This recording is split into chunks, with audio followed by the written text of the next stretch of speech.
Okay. I want you to walk away with some of these specific tools. So, I want to differentiate between two different approaches within the fortress. So, one is like Greg said, we build the fortress, we build the walls of Babylon, meaning like we're very clear about it. We have in our soul a very solid reasoning behind it.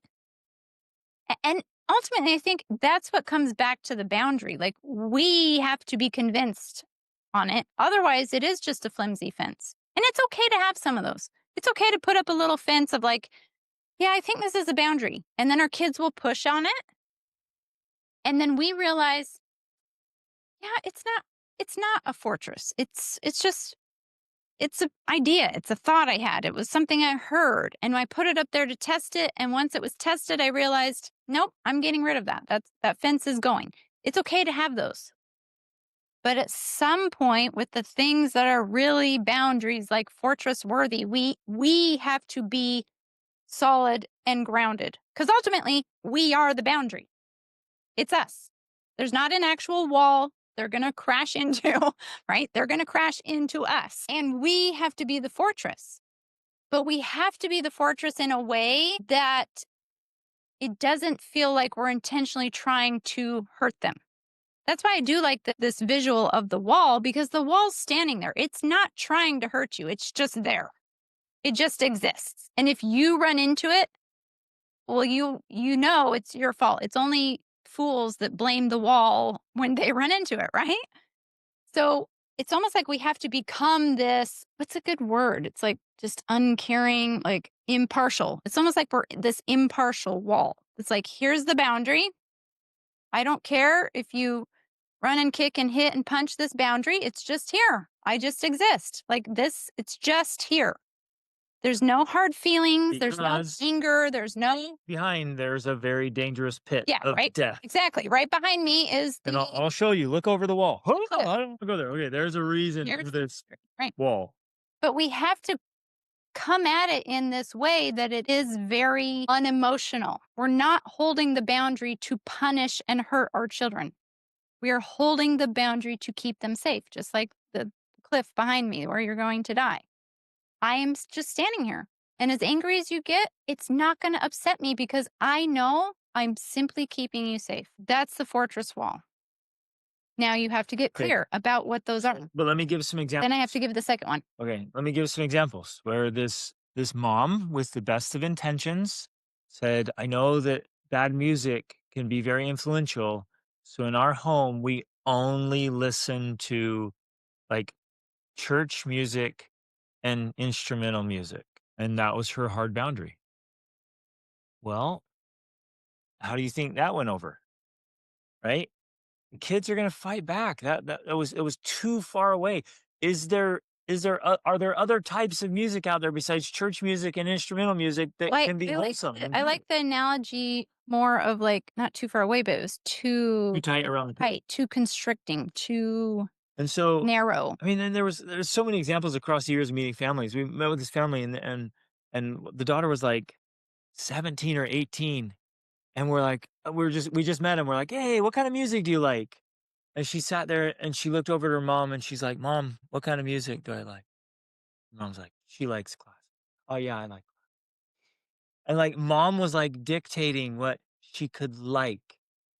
Like, she had no personality because mama, "What foods do you like?" "Mom, what?" We asked them also, like we had this question of the day book that we do with our kids, and the question of the day was like, are you it was something like three things, like a cat, a turtle, or a dog. I don't know, something like that. And all of the kids looked at their parents like, what am I? Tell me what am I gonna be?" Like, And their they parents all told them, oh, you're more like a cat and and you're and like a mom and dog. dad had a very strict rule for everything around every child. Including was the Satan comes out at 12:01. Okay, well, here's why. So then we end up playing volleyball. We are literally inside a local church building playing volleyball as a family, their family, our family, and some other cool people. We're playing volleyball on a Saturday. It was a Friday night, having a blast. We're in the middle of the game. The dad's like, "Oh, it's 11:50, whatever." kids, quick, out, get in the car. We have to go home because evil things happen at midnight, even if you're in a church building playing volleyball with your friends. We're not making this stuff up, guys. I'm like, so So like you can't make this stuff up. I couldn't imagine that one. It actually happened. I was like, wow. So the emphasis we want to place here while we're talking about build this solid boundary that's a fortress wall, the walls of Babylon, we're not talking about doing it like that. Because what you want is walls. In some ways, you want your walls, the space within your walls, as large as possible. Ooh, write that down. Make your fortress walls as big as possible. You want as few rules as possible because within those fortress walls, you want your children to have a lot of freedom. You want your children to have as much freedom as is possible. And still safe. Now, you might think, wow, that's crazy, but it's true. The more freedom you can give your children, the better off they will be because they will have more opportunities to make decisions. And the more decisions they make, the better prepared they will be to be adults. Yes, Amy. Can you give a real life example of what that might look like? I Yes. understand what you're saying, but I think an Mhm. example would be helpful. Is it possible for me to give an example of your family that I witnessed? Yes, Sure. absolutely. Perfect. Make it easier because we're trying to think of one. Yeah, I know.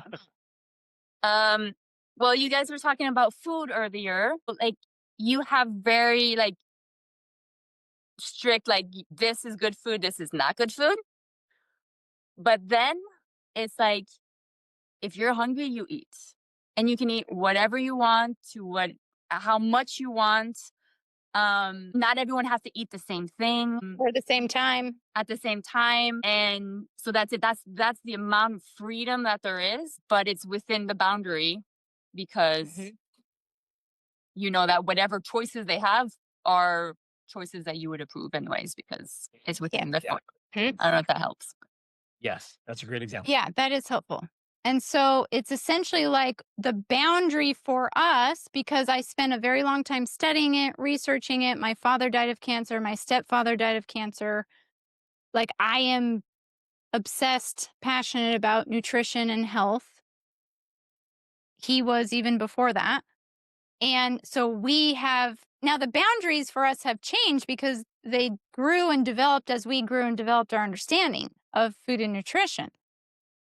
But we have the boundaries, the fortress, which is like we already mentioned, no sugar, very few processed foods, no fructose, high fructose corn syrup, things like that. Like none of that.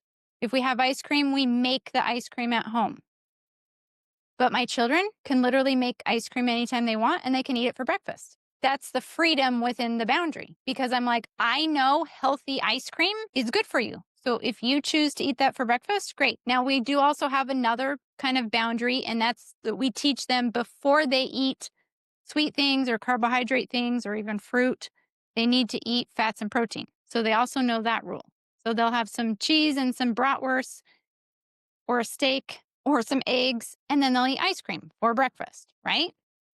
That is a good example of the boundaries that we have and then the freedom within the boundaries. So we literally have no food issues. We don't fight any of our children and have never fought any of them over eating, what to eat, when to eat, how much to eat, because they get to decide.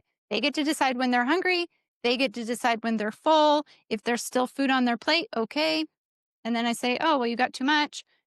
Share it with your brother because he will eat it Time get a little and less. get next time get less. So, Worst case, it goes to the pigs. You know what I mean? Like there's no battles over any of that. which is a this is a perfect example, like an archetypal example is like they are making choices every single day Hmm. on their own within safe boundaries, right? So none of them are eating cotton candy and donuts and Oreos and drinking soda. None of them are living off chips and Mountain Dew, like most Not college even an students, right? option. It's not available. So they're making all their choices all the time. And so then they have years and years and years and years of making good food choices. So then they go on a trip like our kids just did, or they go out and visit family or whatever. And guess what they do? They make good food They choices. make It's the amazing. best choices possible because there are fewer good options, unfortunately. But then the other thing is that also reinforces. every single one of them cannot wait to get back to get to our diet because they're like, oh my gosh, I just missed our food so much while I was gone. We tried to eat the best we could. They didn't even have meat available. We had to eat so much bread. You know, I tried to get as much butter as I could. They recognize and they feel the difference so that they want to get back to the healthy eating. And they tell us, I can't wait to get back to our food. Well, one more thought on respect. It is true that sometimes parents, when we're soft and kind and sweet, kids try to push us around. And sometimes, like Rachel said, they're just exploring and they're not disrespecting you. They're just trying to discover. Sometimes they are deliberately disrespecting you because they don't think there's a boundary. And you say, I'm sorry, I don't allow people to treat me that way. Or let me give an example, hypothetical example. So I don't allow people to hit me. And like, I said, I don't allow people to hit me. And they keep doing it. Like, I told you, like, I'm going to count to 10. They're like, there's no boundary there. You keep saying it, but there's no boundary or you're a pushover. And so the key is not to become like the monster that they're afraid of, but to figure out ways to say, this is the boundary and I mean it. Well, one And of when the you push against it, there's a consequence so that you know I really truly mean it. I don't have to be mean or crazy. They don't have to be afraid of me. They have to know, like, dad or mom, and when they say it, they mean it. I think one of the best ways to explain how to do this, I heard it worded this way, a boundary is something that I control. It's not about controlling the other person, it's about controlling myself. So in this scenario, if I told them not to hit and they hit me, I would get up and leave. That's something I can control. And they'll say, where are you going? I'm saying, well, I told you not to hit me and you did. So if someone disrespects my boundary, I'm leaving.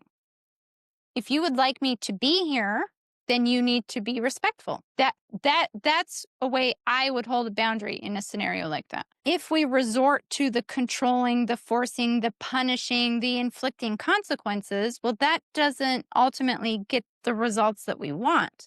But if we teach them that the natural consequence of disrespecting people is they don't want to be around you, that carries over into everything. And it's also focusing on what I control. So, say they want something from me or they need my help with something and they're being rude. I just say, I don't want to help you. I literally will tell them this. I don't want to help you because you're being rude. If you were nicer, I would probably be more willing to help you This do one's a this. great example because kids really try to be like, they're trying to be commanding, like, Mom, do this for me.